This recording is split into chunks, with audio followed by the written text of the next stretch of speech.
Savannah Guthrie has lost all faith and confidence in the sheriff that's investigating the disappearance and potential kidnapping of her mother, Nancy Guthrie. That's according to a new bombshell report from Yahoo Entertainment.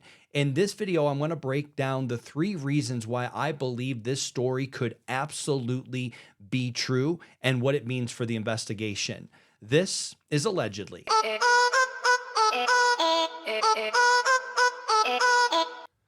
So if we look here at the article from Yahoo Entertainment from columnist Rob Shooter, he says Savannah Guthrie's family is reportedly suspicious of the sheriff investigating this disappearance. Now, it's not that they think that he's involved somehow, it's that they believe that it's somehow that he's being more performative than he is getting results, which would make sense at this point since there's been no leads, no credible evidence that points the direction in any which way of what happened to this woman. But I want to walk you through the 3 reasons that I believe that this could absolutely be true.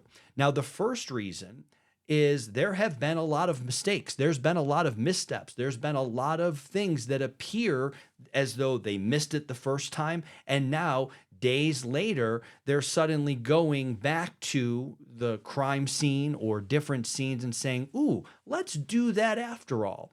And what I believe is happening is something that's called proximity blindness. We've seen it in many other cases. I'm going to get to that in just a second.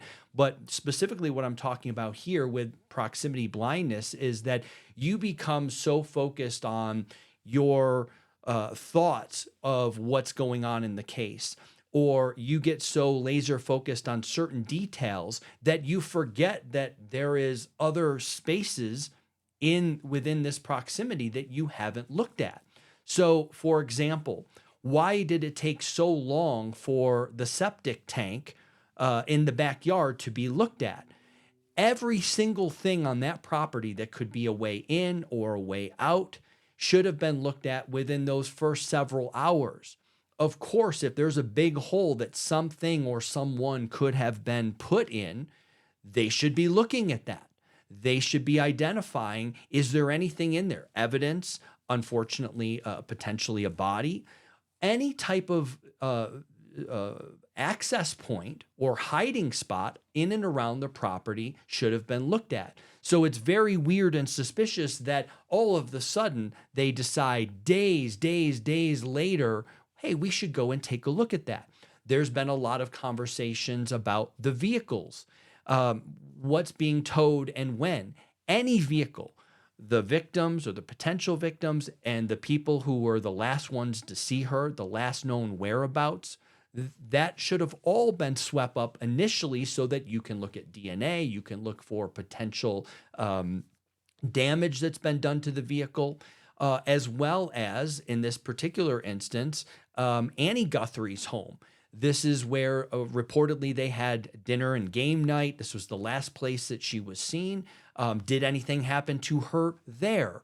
Was there something preceding the event of her going home that there could be information and data that's pulled from that? Now, of course, we don't know all of the details of what's being done. Not everything is publicly available, but what you do have to think about is, why is it that a week later, they're now taking night photos? Is that potential luminol? Were they waiting for it to get dark? There's ways that you can do luminol testing and forensic analysis without waiting for it to have to be dark, especially days later. So again, I think that there's a lot of missed, the first pass was missed, and now it seems as though they're going back, which of course is causing frustration. Now, as I talked about proximity blindness, I want to remind you of a couple of cases in which this same type of phenomena happened. You look at the JonBenet Ramsey case in Colorado, in Boulder. This little girl goes missing. The police are there. They're trying to find this little girl. They're searching, but no one does a thorough search of the basement. They tell John Ramsey, hey, why don't you go down and take a look at the basement? And hours later, they find the remains of this little girl in the basement. So what type of investigation could you have been doing? Are you so preoccupied with windows and doors and things like that that you miss the big picture, which is, let's search the entire house?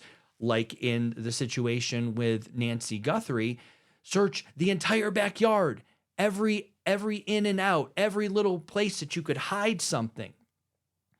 So that's an example in the past, JonBenet Ramsey. You also have the Caylee Anthony case. This is a situation where they searched and they didn't search the entire backyard, and they end up finding the remains in the backyard.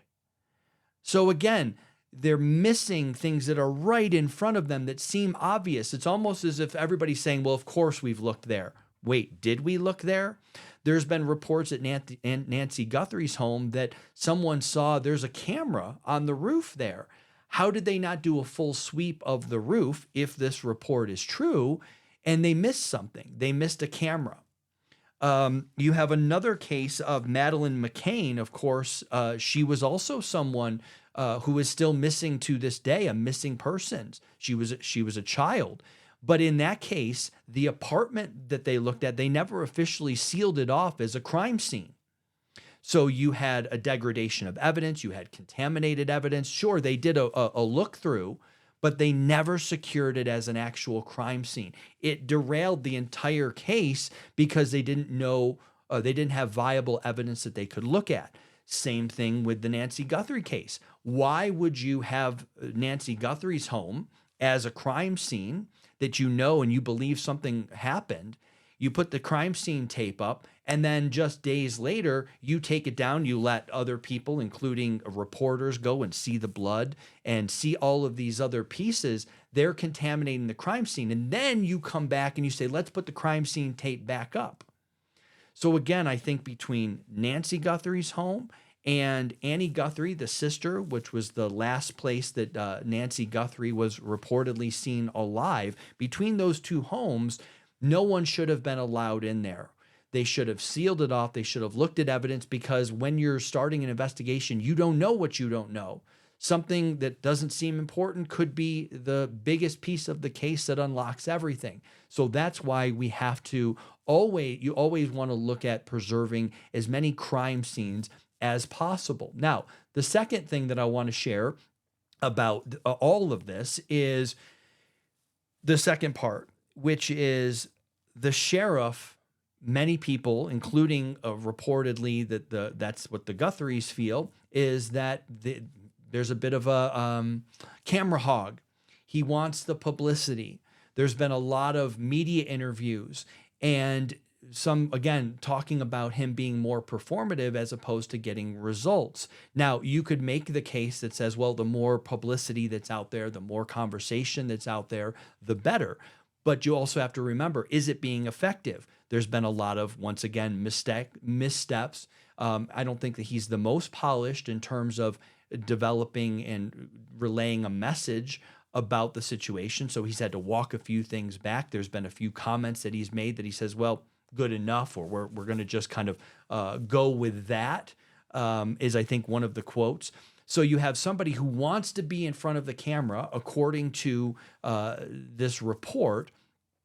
The sheriff wants to be on the podcast and the interviews and everything else, but is he really ready for prime time? Is this just too big for him and he doesn't know the ins and outs of exactly what you should be saying, what you should not be saying?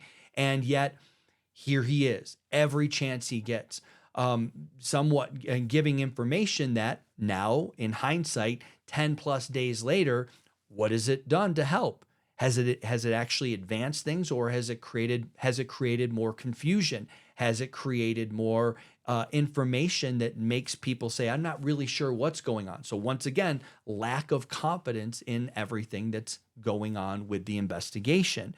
And there is that report that he was seen at a local sports game. I think it was a basketball game. Look, you can cut the person some slack and say, well, they do have a life. It's okay. It doesn't mean that he's the only person that's involved in this and that's doing it. But you have to remember optics. Again, if you want to be this person who's out in the media, you have to give yourself that ability to say, maybe I shouldn't do this. Maybe it doesn't look good. Maybe since there's no results and we don't have any leads and we have nothing to give to the family, maybe we should actually dial it down and I'm going to have to miss this game. It's okay to recognize that sometimes you have to make those hard decisions. So I believe that some of the mistakes and the missteps, and then the sheriff all of the sudden, continuing to go out there in public and wanting to be the spectacle himself, has caused Savannah Guthrie and perhaps, yes, her siblings to say, we don't buy it anymore. We're not on board with it anymore. So, which leads me to the third piece of all of this. Savannah Guthrie is a media professional. She has covered cases after cases after cases. She's an attorney.